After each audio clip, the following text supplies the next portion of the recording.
You keep waiting for permission to feel good about yourself, not consciously, maybe. But somewhere deep in your nervous system, there's this mechanism running in the background, checking, measuring, calculating whether you've done enough today to deserve basic self-acceptance. And the answer is always almost, but not quite. You're close, but you need to be a little better, a little more productive, a little more likable, a little more successful, a little more something before you can rest into the feeling that you're fundamentally okay. The exhaustion of this is eating you alive, but you can't stop because stopping feels like giving up, and giving up feels like confirming what you're most afraid of, that maybe you're not enough after all. Where are you watching from right now, and does any of this land in your chest as true? Drop a comment, because I want to know who's on this journey with me. And if something in you recognizes itself in these words, hit that like button. Not for the algorithm, though it helps, but as a signal to yourself that you're ready to see what's really happening beneath the surface. Subscribe if you want to keep going deeper into this territory, because we're about to walk into places most people spend their whole lives avoiding. You've built an entire architecture of self-evaluation that runs constantly, automatically, without your conscious participation. You wake up and immediately start calculating. Did you sleep the right amount? Are you getting up early enough? Are you starting the day correctly? You move through your morning and there's this subtle scorecard tracking whether you're doing it right. The way you speak to your partner, the efficiency of your routine, the healthiness of your breakfast, the productivity of your first hour. All of it gets logged and assessed against some invisible standard you can't quite articulate but definitely haven't met. By noon, you're already behind on being the person you think you should be. At work, you perform competence even when you feel uncertain. You nod in meetings as if you understand completely when you're actually confused. You volunteer for projects to prove your value when you're already drowning. You stay late not because the work demands it, but because leaving on time feels like admitting you're not committed enough. You craft emails carefully, deleting and rewriting, making sure you sound intelligent, capable, unneedy. You laugh at jokes you don't find funny. You agree with perspectives you don't hold. You minimize your accomplishments while maximizing your availability. You've become so good at this performance that you've almost forgotten it's a performance. With friends, you're the easy one. The one who goes along with plans even when you'd rather stay home. The one who listens to their problems but rarely shares your own because your struggles feel too heavy, too messy, too much. You've learned to be low maintenance, to not require too much attention or care, to be the person who makes things easier for everyone else. You say you're fine when you're falling apart. You say it doesn't matter when it absolutely matters. You minimize your needs until they feel illegitimate, like wanting basic consideration is asking too much. Online, you curate a version of yourself that's just successful enough to be impressive, but not so successful that you seem like you're bragging. Just vulnerable enough to seem authentic, but not so vulnerable that you seem unstable. Just opinionated enough to seem interesting, but not so opinionated that you might offend someone. You've calculated the precise formula for maximum acceptance, and you execute it flawlessly, and it feels absolutely nothing like being yourself, and alone.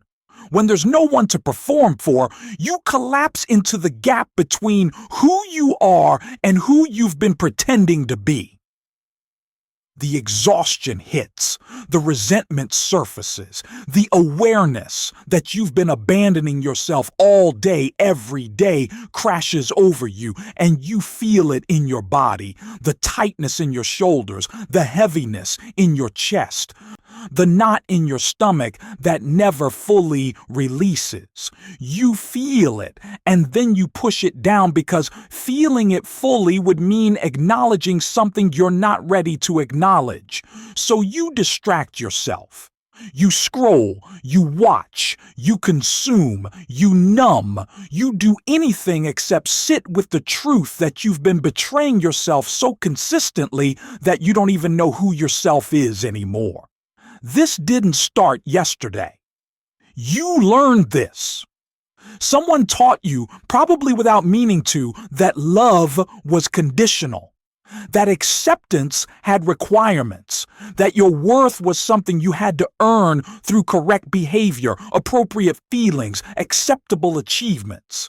Maybe it was subtle. A parent who was warm when you succeeded and distant when you struggled. Maybe it was obvious criticism that landed like proof you weren't good enough. Maybe it was cultural, religious, systemic messages everywhere that you had to be a certain way to deserve belonging. You were small, and you were learning how the world works, and what you learned was that being yourself wasn't safe. That certain parts of you were welcomed and other parts were met with disappointment, rejection, or withdrawal of love. So you did what any intelligent child does, you adapted. You figured out which version of yourself got the warmth, the approval, the connection you desperately needed, and you became that version. You pruned away the parts that didn't fit. You learned to hide the anger, the neediness, the sadness, the wildness, the intensity, whatever it was that made the people you needed uncomfortable, and it worked. The adaptation was successful.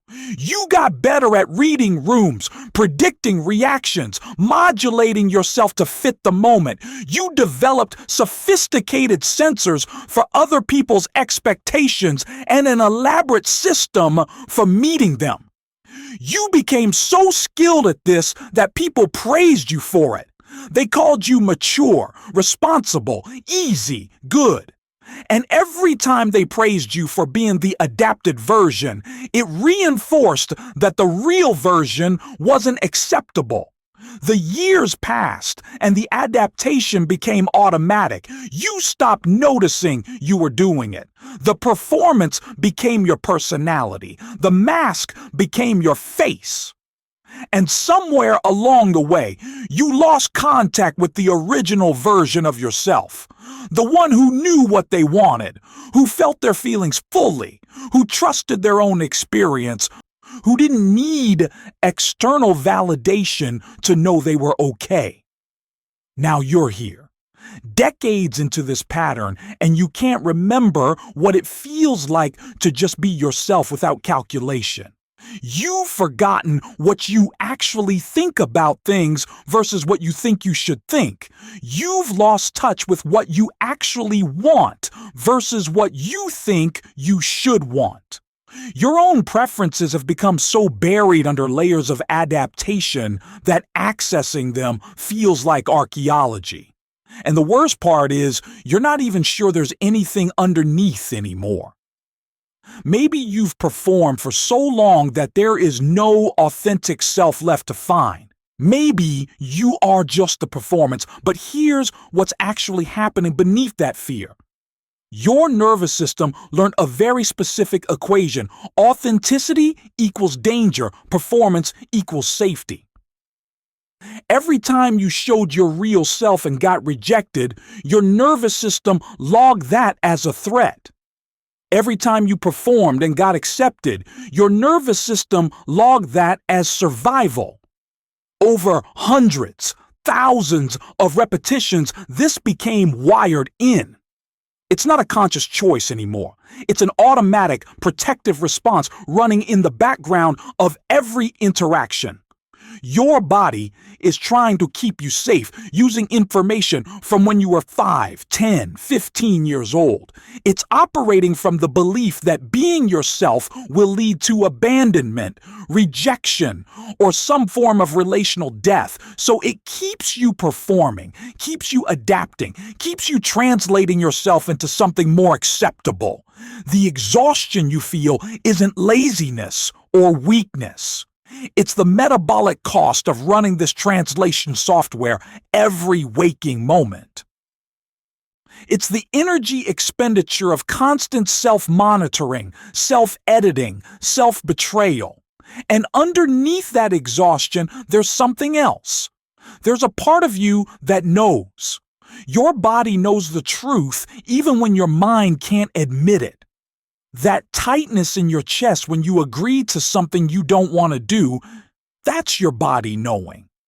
That heaviness when you pretend to be fine when you're not, that's your body knowing. That knot in your stomach when you laugh at something that isn't funny, that's your body knowing. Your organism is trying to tell you that you're living out of alignment with yourself, that the performance is costing you something essential, that this isn't sustainable. But you've learned to override these signals. You've learned to talk yourself out of your own experience. You've learned to rationalize, minimize, dismiss what your body is trying to tell you. You've learned to treat your own internal knowing as less reliable than external opinion. Someone else's comfort became more important than your own truth. Someone else's approval became more valuable than your own self-respect. And every time you chose their comfort over your truth, you sent yourself a message. You don't matter as much as they do. Now, I want you to understand something that might be hard to hear. Every person who's ever made you feel like you had to earn their acceptance was also performing. They were also operating from their own conditions of worth, their own fears, their own unmet needs. They weren't giving you accurate information about your value. They were giving you information about their own limitations. When your parent withdrew love because you weren't achieving enough, that wasn't data about your worth. That was data about their own conditional self-acceptance. When your partner criticized you for being too emotional, that wasn't data about the legitimacy of your feelings. That was data about their discomfort with feeling. You've been living your whole life trying to meet conditions that were never about you. You've been trying to become acceptable to people who didn't accept themselves. You've been seeking approval from people who didn't approve of themselves. You've been trying to earn love from people who didn't know how to love themselves unconditionally. And you couldn't win because the game was rigged from the start. The target kept moving because it was never really about your behavior. It was about their internal state. But you didn't know that then. You thought if you just tried harder, did better, became more, you'd finally get the unconditional acceptance you needed. So you kept trying. You kept performing. You kept abandoning yourself in service of being accepted by people who were also abandoned to themselves. And here you are, exhausted, depleted, disconnected from yourself, wondering why you still don't feel good enough despite doing everything right. I'm looking at you right now through these words, and I want you to feel something. I see the part of you that's angry about how much you've had to perform. I see the part that's sad about all the years you've spent hiding. I see the part that's terrified that if you stop performing, there'll be nothing left. I see the part that's desperate to be seen and the part that's terrified of being seen. I see the part that wants to be perfect and the part that's exhausted by trying. I see all of it, the contradictions and the confusion and the fear and the longing, and none of it makes you less acceptable. None of it makes you less worthy. None of it needs to be fixed before you deserve to take up space in the world as you actually are. You are acceptable right now in this moment with all your flaws and fears and failures. You are acceptable when you're angry, when you're needy, when you're sad, when you're too much, when you're not enough, when you're confused, when you're certain, when you're performing, and when you're not. Your worth is not conditional on your behavior, your achievements, your likability, your productivity, your emotional state, or anything else you've been trying to perfect. Your worth is inherent. It came with being born. It doesn't require maintenance or proof or justification, and I know part of you doesn't believe that. Part of you is reading this and thinking, that's nice in theory. But in the real world, people judge you, people reject you, people withdraw love when you don't meet their standards. And you're right, they do. But here's the shift. That's information about them, not about you. When someone can only accept the performed version of you, that's data about their capacity, not your value. When someone withdraws when you're authentic, that's data about their limitations, not your acceptability. The work isn't to become more acceptable. The work is to stop betraying yourself in service of acceptance that was always conditional anyway. The work is to start choosing your own experience over others' comfort. The work is to begin trusting what your body has been trying to tell you all along. That you matter, that your needs are legitimate, that your truth deserves to be spoken, that your authentic self is not too much or not enough, but exactly what it is, and that's sufficient. Let me tell you about Maya. She was 37. Successful marketing executive, married, 2 kids, looked perfect from the outside. She came to therapy because she couldn't sleep. She'd lie awake at 3 in the morning with her heart racing, feeling like she was failing at everything despite doing everything right. She couldn't understand why she felt so anxious when her life looked so good. We started unpacking her days, and what emerged was a portrait of someone who had completely lost contact with her own experience. She woke up and immediately started performing. The patient mother, the efficient professional, the supportive wife, the reliable friend. She moved through her days responding to everyone's needs while her own remained unacknowledged, even to herself. She said yes when she meant no. She smiled when she wanted to scream. She stayed calm when she was falling apart inside. One day she was telling me about a work situation where her boss had criticized her in front of the team. She was describing it calmly, rationally, explaining why the criticism was valid and what she needed to do better. And I stopped her and asked, "What did it feel like in your body when he said that?" She looked confused. "I don't know," she said. "I was just thinking about how to fix it." I asked her to close her eyes and go back to that moment, to feel it instead of think about it. She was quiet for a long time. Then her face started to change. Her jaw tightened. Her breathing got shallow. Her hands clenched. And then she said quietly, "I was humiliated. I was so angry I wanted to walk out. I wanted to tell him he was wrong, that he didn't understand the situation, that he was being unfair." She opened her eyes and looked shocked, like she'd discovered something forbidden. "But I couldn't feel that then," she said. "I had to stay professional. I had to take the feedback well. I had to show I could handle criticism. We sat with that. The gap between what she felt and what she allowed herself to feel. The violence of that suppression. The cost of that constant self-betrayal. And slowly, over months, she started to practice something revolutionary, noticing her actual experience before translating it into something more acceptable, feeling her feelings before deciding which ones were allowed, trusting her body's response before overriding it with her mind's rationalization. It wasn't smooth.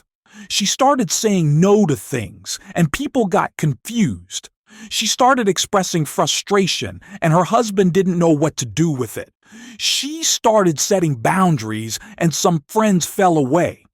There was a period where everything felt harder, more uncomfortable, more uncertain. She told me she felt like she was becoming a worse person, more selfish, more difficult, more problematic. But something else was happening too. She started sleeping through the night. The constant anxiety started to ease. She felt more energy, more aliveness, more presence. She started to recognize herself again, not the performed version, but something deeper, something that had been buried under years of adaptation. She described it as coming home to herself after being gone for decades. One day, she came in and told me about a moment with her daughter. They were doing homework together, and her daughter was struggling, getting frustrated, starting to cry. And Maya's first instinct was the usual, to fix it, to make it better, to help her daughter regulate back to calm. But she stopped herself. She just sat there and let her daughter feel frustrated. She said, "This is really hard, isn't it? It's okay to be frustrated." And her daughter looked at her and said, "You're not going to tell me to calm down." And Maya said, "No, you're allowed to feel frustrated." She told me this with tears in her eyes. "I realize," she said, "that I've been doing to her what was done to me, teaching her that certain feelings aren't acceptable, teaching her to perform okay when she's not okay. And I don't want that for her. I want her to know she's acceptable exactly as she is, with all her feelings, even the messy ones." That's when I knew something fundamental had shifted. She wasn't just changing her behavior, she was changing the entire system. She was breaking the intergenerational transmission of conditional worth. She was giving her daughter what she'd never received: permission to be fully human. The last time I saw Maya, she told me something I'll never forget. She said, "I used to think being myself meant being selfish. Now I understand that betraying myself was the most selfish thing I could do, because it meant everyone in my life was in relationship with a performance, not a person. I was depriving them of the chance to actually know me. I was depriving myself of the chance to be actually loved for who I am, not who I pretend to be." Here's what happens when you start to shift this pattern. First, there's discomfort. Your nervous system has been running the same program for decades, and changing it feels dangerous. Every time you choose authenticity over performance, your body will scream at you that you're doing it wrong, that you're going to be rejected, that you need to go back to the safe adaptation. You'll feel anxiety, guilt, shame, fear. That's normal. That's your system trying to keep you safe using old information. Second, there's confusion in your relationships. People are used to the performed version of you. They've built their relationship with that version. When you start showing up differently, saying no, expressing needs, setting boundaries, being honest about your feelings, they won't know what to do with it. Some will adjust. Some will resist. Some will leave. This is painful. but it's also clarifying. You start to see who was actually in relationship with you versus who was in relationship with what you could do for them. Third, there's grief. You start to see how much time you've spent performing, how many years you've lost to trying to be acceptable, how many experiences you've missed because you were too busy managing everyone else's comfort, how many versions of yourself you've buried. This grief is legitimate and it needs to be felt. Don't rush through it. Don't try to positive think your way past it. Let yourself mourn what was lost. Fourth, there's space. As you stop spending so much energy on performance, you have more energy available for actual living. You start to notice things you enjoy. You start to have preferences. You start to feel more present, more alive, more real. It's subtle at first, like color slowly returning to a black and white world, but it builds. And fifth, there's something that feels like coming home, a settling into yourself, a sense of internal alignment where all your parts are moving in the same direction, a feeling of rightness that doesn't depend on external validation. A quiet confidence that comes from knowing yourself and choosing yourself even when it's uncomfortable. This isn't a destination, it's a direction. You don't arrive at perfect self-acceptance. You practice it daily, hourly, moment by moment. Let me tell you about James. He was 42, worked in finance, divorced, no kids. He described himself as successful but empty. He had the career, the money, the apartment, the lifestyle, but he felt nothing. He went through his days feeling like he was watching himself from outside his body, performing the role of someone who had it together while feeling completely disconnected from his own life. His pattern was different from Maya's, but the root was the same. He'd learned early that emotions were weakness, that vulnerability was dangerous, that real men handled things without complaint. His father had been emotionally absent, his mother overwhelmed. He'd figured out that the way to get any attention was to be impressive, good grades, athletic success, career achievement, so he'd built his entire identity around accomplishment. But accomplishment without authenticity is just another form of performance. He was achieving things but not feeling them. He was succeeding by external measures but failing by internal ones. He'd lost contact with what he actually wanted versus what he thought he should want. He'd built a life that looked perfect but felt hollow. The breakthrough came unexpectedly.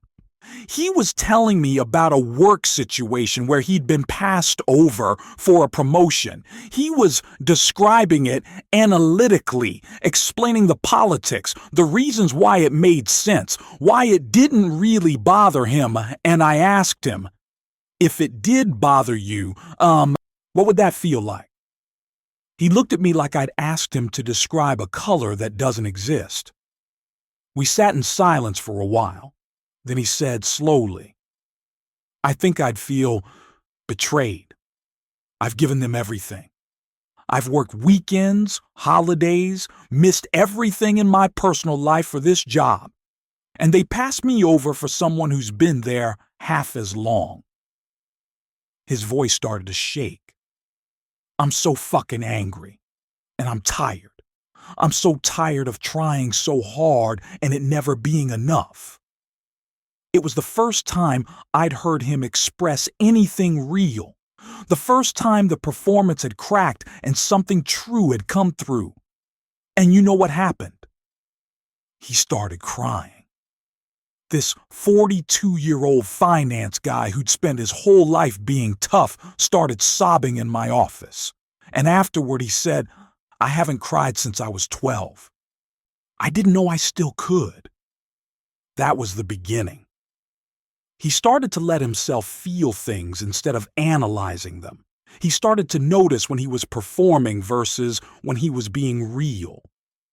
He started to ask himself what he actually wanted instead of what he should want. And slowly, painfully, he started to dismantle the identity he'd built and discover who was underneath. He quit the finance job, started working for a nonprofit making a quarter of the salary, started dating someone who wasn't impressive on paper but made him feel alive, started spending time doing things he enjoyed rather than things that looked good. His friends thought he was having a midlife crisis. His family was concerned, but he told me, "For the first time in my life, I feel like I'm living my life instead of performing someone else's idea of what my life should be." The last thing he said to me was, "I thought being myself would mean losing everything, but I was already lost. I was living a life that wasn't mine. Now I'm living a life that is mine, and even though it's messier and less impressive, it's real. And real is so much better than perfect." What both Maya and James discovered is that the thing they were most afraid of, being themselves, was actually the path to what they most wanted. They'd spent their lives trying to earn acceptance through performance, and it never worked because performed acceptance isn't real acceptance. Real acceptance only comes when you show yourself as you actually are and someone chooses to stay. But you can't receive that kind of acceptance if you're never showing who you actually are. This is the paradox at the heart of it all. You perform to be accepted, but performing prevents real acceptance. You hide to be safe, but hiding prevents real connection. You try to be perfect to be loved, but perfection prevents real love. The very strategy you're using to get what you need is the thing preventing you from getting what you need. And here's the deeper truth. You can't receive from others what you don't give yourself. If you don't accept yourself unconditionally, you won't believe it when others accept you. You'll think they're accepting the performance, not the person. You'll think they don't really know you. You'll think if they knew the real you, they'd leave. So even when you get acceptance, you can't take it in. It bounces off the armor of your self-rejection. The work, then, isn't primarily about getting others to accept you. It's about accepting yourself. It's about learning to hold your own experience with compassion instead of judgment. It's about treating your own feelings as valid instead of problematic. It's about trusting your own knowing instead of constantly seeking external validation. It's about giving yourself what you've been desperately trying to get from everyone else, the message that you're acceptable as you are. This doesn't mean you never change or grow. It means the change and growth come from a place of self-acceptance rather than self-rejection. You don't change because you're not good enough. You change because you're curious about who you might become. You don't grow because you're fundamentally flawed. You grow because growth is the nature of being alive. There's a massive difference between self-improvement driven by self-hatred and growth driven by self-acceptance. When you start from self-acceptance, change becomes easier because you're not fighting yourself anymore.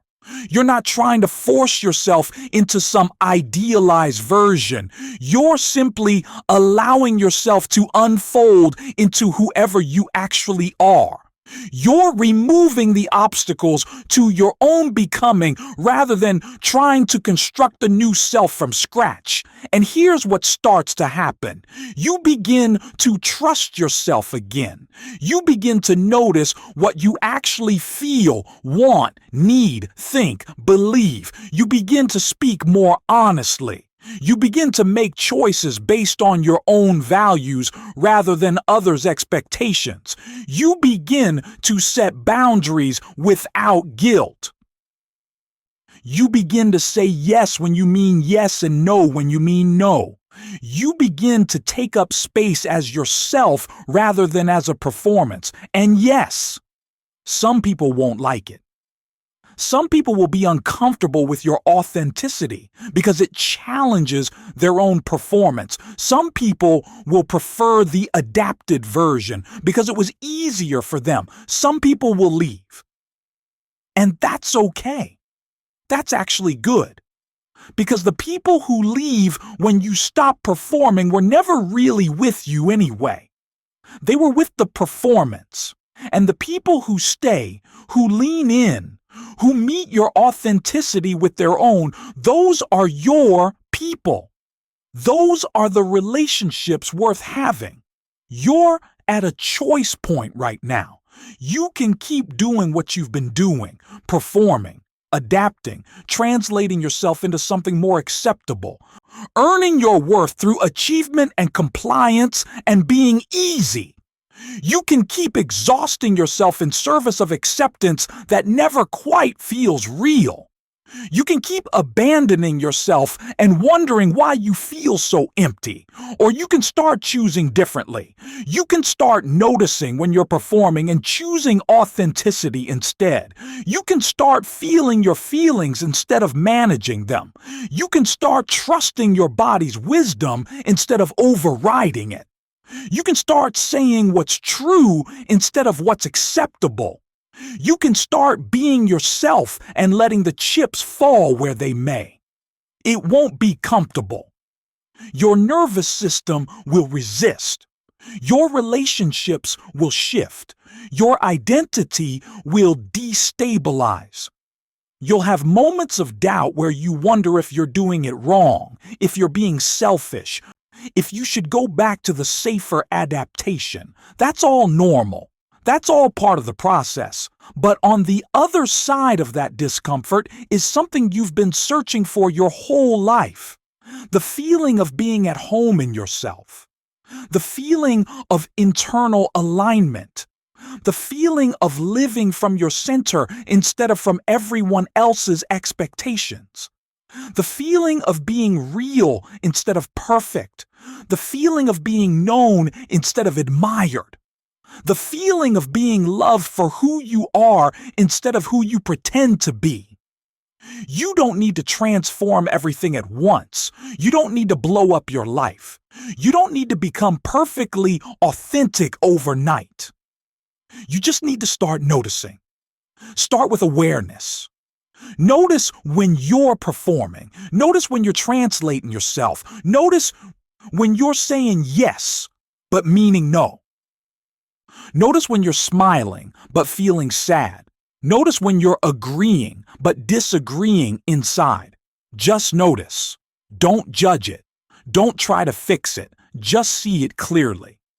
Then, when you're ready, start choosing differently in small ways. Maybe you say no to one thing you don't want to do. Maybe you express one feeling you usually hide. Maybe you share one truth you usually keep to yourself. Maybe you set one boundary you usually don't set. Small choices. Small acts of self-loyalty. Small moments of choosing your truth over their comfort. And watch what happens. Watch how your body responds. Watch how your relationships shift. Watch how your sense of self starts to solidify. Watch how the exhaustion starts to lift. Watch how life starts to feel more vivid, more real, more yours. This isn't about becoming a different person. It's about stopping the betrayal of the person you already are. It's about removing the obstacles to your own authenticity. It's about trusting that who you actually are is sufficient, is valuable, is worthy of love and belonging and acceptance, not because of what you do or achieve or how you perform, but simply because you exist. You are enough. Right now, as you are.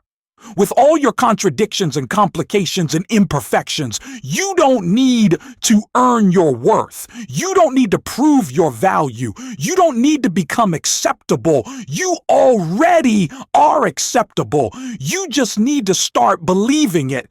You just need to start acting from that truth instead of from the lie that you're not enough until you meet some condition. The conditions were always lies. They were someone else's limitations projected onto you. They were never accurate information about your worth. Your worth is inherent, unconditional, non-negotiable. It doesn't require maintenance or proof. It just is. So what if you started living from that truth? What if you started choosing yourself the way you've been choosing everyone else? What if you started giving yourself the acceptance you've been desperately seeking from others? What if you started trusting that being yourself is not only safe, but the only path to real connection, real love, real life? What if everything you've been afraid of, being too much, not enough, too emotional, too needy, too intense, too different, what if all of that is actually just you? And what if you is exactly what you're supposed to be? What if there's nothing wrong with you that needs fixing? What if the only problem is that you've been trying to be something other than what you are? What if you stop trying? What if you just let yourself be? What would that feel like? What would that look like? Who would you be if you weren't constantly performing? That person is still there. Underneath all the adaptation and performance and self-betrayal, underneath all the conditions and expectations and shoulds, underneath all the fear and exhaustion and disconnection, that person is still there, waiting for you to come home, waiting for you to remember, waiting for you to choose them over the performance. They're waiting for you, and they've been waiting your whole life. Maybe it's time to stop making them wait. Maybe it's time to come home to yourself. Maybe it's time to be who you actually are and trust that's enough. Because it is. It always has been. You just forgot. But you can remember, you can choose differently. You can start right now.